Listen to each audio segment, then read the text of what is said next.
Hey guys, welcome back to the channel. Today we have a 2015 Fusion, Ford Fusion SE.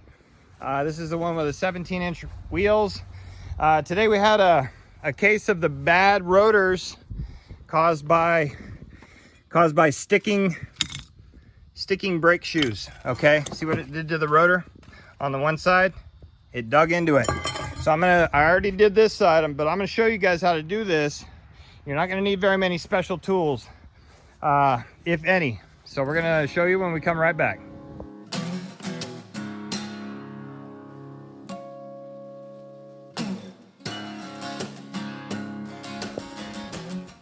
All right, so first thing we got to do is, before you start jacking this car up, you're going to need to break the initial torque on these wheel lug nuts. Okay, then oh, and before you do that, I've placed a wedge, a rubber wedge on the front wheels, because we're going to need the rear wheels to be emergency brake free. So we got to have that wheel able to turn and it free of the brake. So you cannot have the emergency brake on for this maneuver. All right, once the tire is off the ground, we're actually going to take the tire and move it underneath the car. And the reason for that is if you're stopped, if you have an emergency, you got to take the tire off on the side of the road. That's a second level of security to help you in case the car falls while it's on the jack that's in the trunk. A lot of times the side of the road is a soft place, and what'll happen is the jack will fall and it can cause more damage than you were expecting. So that's why we're going to take the wheel and move it underneath.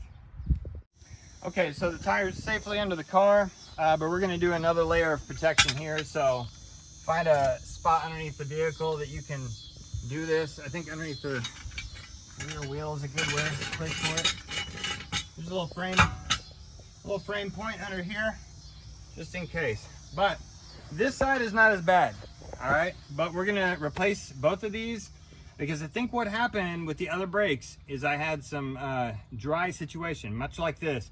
See, it's real dry, and when this is dry and no lube inside there, it can cause a brake pad to stick and cause uneven brake pad wear, and that's exactly what happened with the other side. So first things first, we're gonna get the two mounting bolts off in the very back of this brake caliper.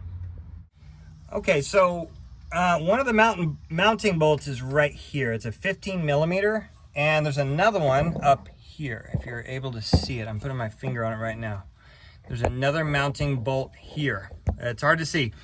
They're real difficult to get to, but you should be able to get to it with this setup right here, like a real short extension and 15 millimeter short, or you might be able to get to it with a deep well 15 millimeter. All right, so what I'm going to do is I'm going to take both of those loose right now. See, I can barely get in there, but I can get in there.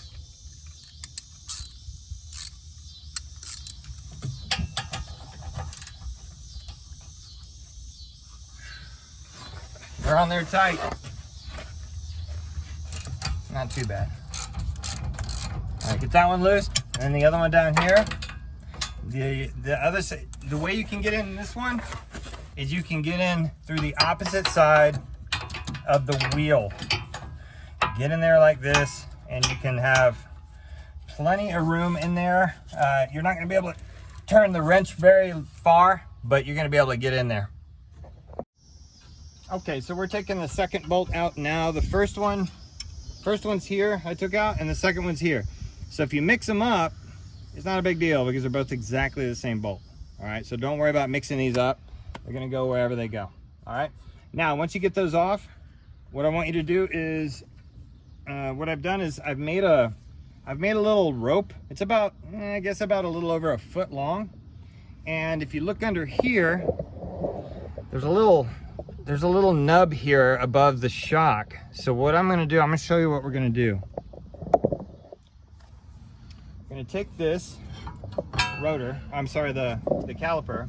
I'm gonna run this side, or whatever side you want. I'm gonna run it through there. I'm gonna take both sides, I'm gonna hang it. That way I take all the weight off. I don't have any danger of pulling any of these wires or hoses loose if it decides to fall, okay?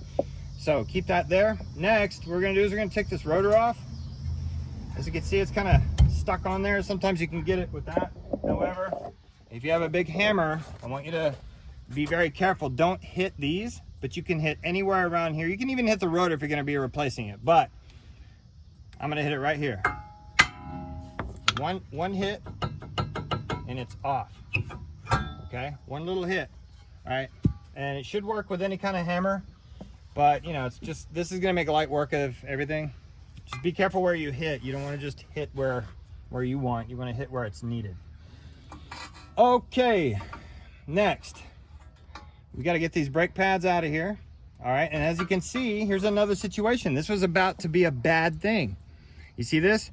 This brake pad was almost completely worn down. It hadn't done it yet, but this side had plenty of room. So what we're gonna do to fix this is we're gonna lube the tracks where these sit. I'm gonna clean them and I'm gonna lube these tracks. I got debris in there, probably some, yeah, these are leaves. They got stuck in there, not a big deal. But what we have to do next to get this thing loose is we're gonna take this off. Grab yourself a pair of pliers. Just kind of pull these out like this. If you're gonna be reusing them, just be careful. All right, then when you take that off, this particular one comes out real easy. And as you can see, it's paper thin. Look, almost there, almost to the rivets. And then this one's gonna be coming out just like that. Now, what do we do now? Okay, what do we do now? So what we do now is we're gonna go ahead and spin this back down. We're gonna push it back down, and there's a trick to it. And you don't need any special tools. What we're gonna do is we're gonna unplug. There's a plug here. Be careful, these get hot and brittle. So you're gonna wanna unplug this carefully. All right. You can either leave this wire alone, or you can take it out of its home. So go ahead and, I'm gonna take it out of its home. Just kind of get it out of the way. You wanna be very careful with this. It's plastic housing, all right? Now, we're gonna get, this is a 5 bit set size. Not sure if it's a 5mm or what, but it says 5 on it. What we're gonna do is take both of these bolts off. Don't be afraid of this. Just don't work too hard with this. It's plastic, and depending on the age of your car and how many miles, it can be very brittle and expensive to replace. All right, and this is what this is it's your emergency brake mechanism. And what it's doing right now is it's preventing you from pushing the brake pad puck back inside. It's a little piston that's in there.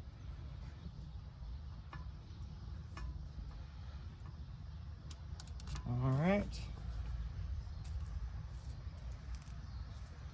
Now gently pull this off, straight off, because there's an O-ring. There's an O-ring right here. Be very careful. It's not full of fluid or anything. All right, but inspect it, make sure it looks okay, and set it aside. Now here's what we need to be doing. We need to be turning this clockwise, and what it'll do is you want to turn it clockwise until it stops.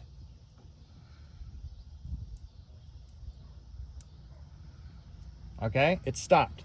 Now the piston didn't move at all, so what I need to do is forcefully push that piston back. And the way I do this is I use a C-clamp, and just be very careful. Get in there, be very careful with the O-ring and everything I told you about. And that's why we have that thing tied off, just so it doesn't fall and hit anyone or break itself. And be careful with this heat shield also, it's delicate. I'm not putting a whole lot of pressure on that. I'm just kind of like resting things easily on it.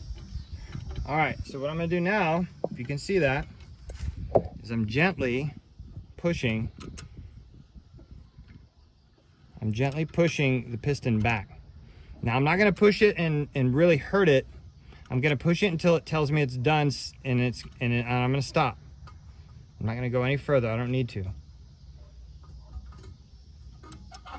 Okay, it stopped, it told me. All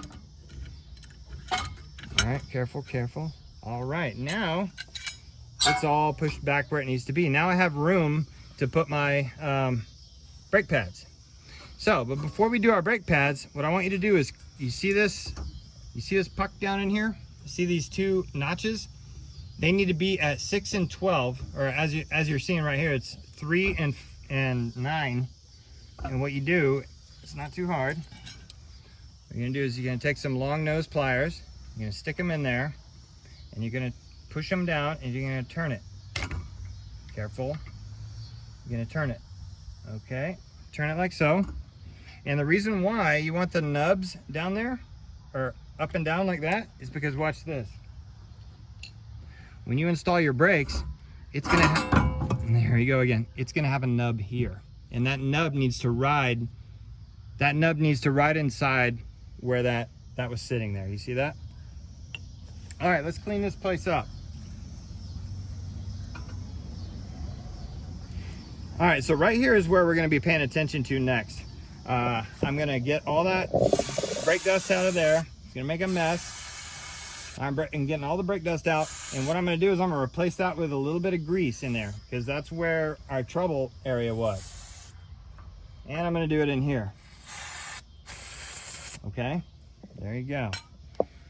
As that's drying, I'm going to let that dry.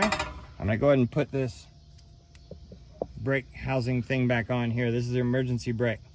All right, check it for dirt, check it for any kind of thing that could impede it. And it should go right back on exactly where it came off, but it might not. You might have to adjust it to get it to line up right.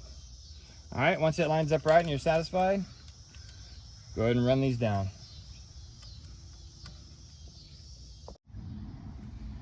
All right, when you tighten this, remember it's a plastic housing. Just snug it, and that's it. You're not gonna, it's being held in place here, here, and here. It's not gonna really move. So, here we go. We're gonna connect this back. This is hard to do sometimes, but make sure it clicks. Okay, and it clicked fine. All right, and go ahead and put this back where it went. If you break it, it's fine. Just zip tie it or whatever. All right, so let's focus now on putting some new brake pads in there. Actually, we're gonna put grease in there first. So go to the store and get yourself some of this brake grease from the auto parts store, and it's a silicone based grease. All right, and also it's a good idea to have a silicone lubricant too. Now you don't want to go crazy with this stuff, because you don't want any oil on any part of the rotor or brake pads. So you're gonna use sparingly, and you're gonna use only where you need to use it. And where we need to use it is right where these brake pads are sliding, and that's right in the groove here, here, and inside. So it's kind of a trick to get it in there in the bottom. But what I do is I kind of, there you go. See how it's a trick, right? You stick it down all the way in there, kind of rub it around. Now, if you have a paintbrush or a toothbrush or an old toothbrush, something like that, just use that. But I'm not gonna put too much. I'm just gonna put enough to where, and I'm actually gonna use the package to spread it around a little bit in there. Anyway, just do that, and do that on both sides. And then right here in the top right here, I'm gonna show you. I'm gonna put it on my finger. It's right in there, and you need to get some in there because they slide in that area as well. Oh, good. The sun's coming out. You can see it real good. All right. So, but keep this oil, keep this grease away from everything else, because you like again, you don't want any oil where you're going to be stopping using your brake pads to stop. Okay, so we got our new brake pads here. We got our new brake rotor. I'm not going to put the rotor on until a few more minutes, but we're going to have to clean that rotor. It comes in a packaged thing right there. But here we go. We're going to put this nub right where it goes inside that area. Now, you're going to be pushing against a spring. This spring is going to ride in this little track in here where you saw me put the grease. All right. So, and then the other two arms here, they're going to ride in the sides where we greased as well. What I want to do is, what I did off camera is I cleaned my fingers. So they look dirty, but they're not greasy at all. So I'm going to have to clean your hands before you put this in here, is what I'm trying to tell you. All right, it's going in there. It's going in there. Now what I have to do is I have to push against the spring to get it in there all the way. All right, and you hear how it did that?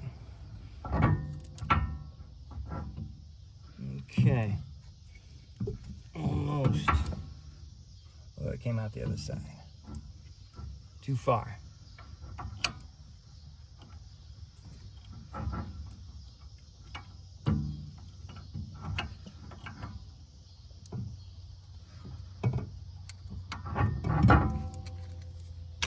There we go. There we go, there we go. Okay, so I was fighting with it a minute ago because this needs to be pushed all the way back. All right.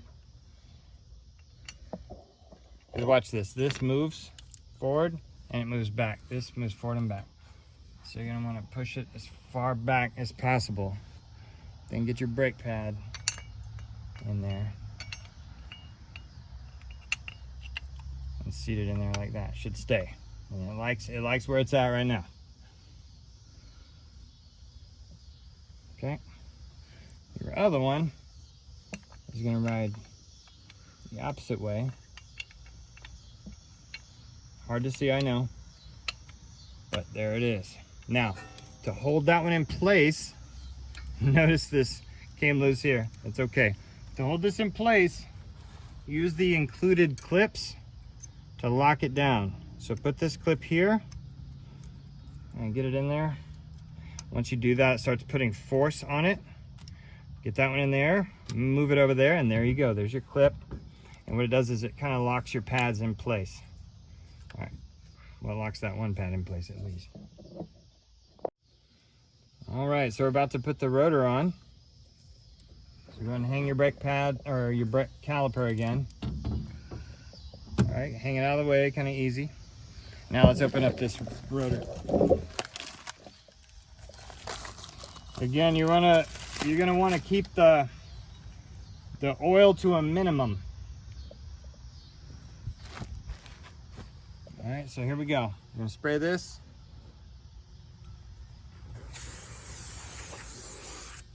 And wipe it with a clean part of that towel.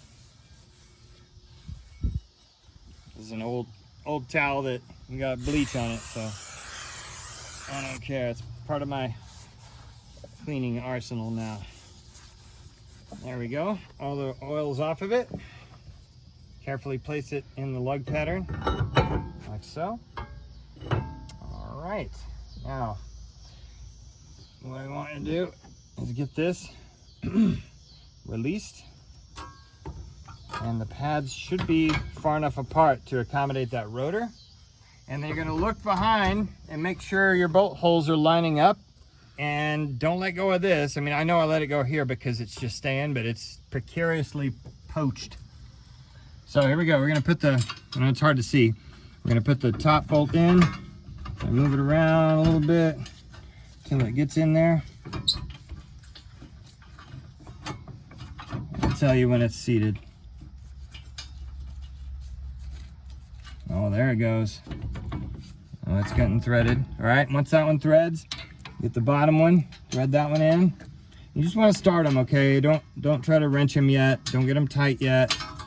You're just gonna get them aligned. We're gonna get everything aligned perfectly. All right. So I got both of them started. Now, right now is where I want to do something else. I'm gonna spray a little bit of this silicone, but I want to spray it right here, and I want to spray it right here. This is where your pins are going to be moving back and forth. So just a little bit, and you can even protect your rotors when you do this. Protect your rotors with a towel and just kind of spritz it. Spritz it with a little bit of silicone spray, or you can still use that same brake grease. All right, spritz the other one. I'm going to keep it away from the brake pads, all right? That's what you want to do. Keep it away from the brake pads, keep it away from the rotors. But what that's going to do is it's going to allow this brake mechanism to move back and forth as you drive. All right, and that way when you brake, they're able to float a little bit, and they're able to grip evenly, and they won't have uneven wear again. All right, so I'm going to tighten these pretty good. You want them tight, and I got the other one on the bottom tight already. All right, so everything's kind of still loose. All right, it's all going to tighten up whenever you put the wheel on. All right, and so it's going to tighten up again when you put your foot on the brake for the first time as well. So we're going to put the wheel on, and if you look at discounttire.com, it says you need 100 foot-pounds for this particular model of Ford Fusion. So you know, don't take my word for it, take their word for it, because they're a national brand. So I'm going to torque these lug nuts to 100 foot-pounds, star pattern. All right, so this job takes about 20 minutes per wheel. Again, don't be afraid of this. You don't need any special tools other than that you know, 5 millimeter Allen wrench, and a 15 millimeter 3/8 drive socket, pretty much, some pliers, and you're all set. Okay, so don't be afraid of this. Since it's electronic, it should behave for you. Everything should be fine. And if you like this type of thing, you know, keep clicking like and tell your friends, and if they have a car that you've seen on my channel, you know, let them know, because I like to give down to earth mechanical advice and mechanical know-how. So we'll see you again next time on I Just Fix It Myself.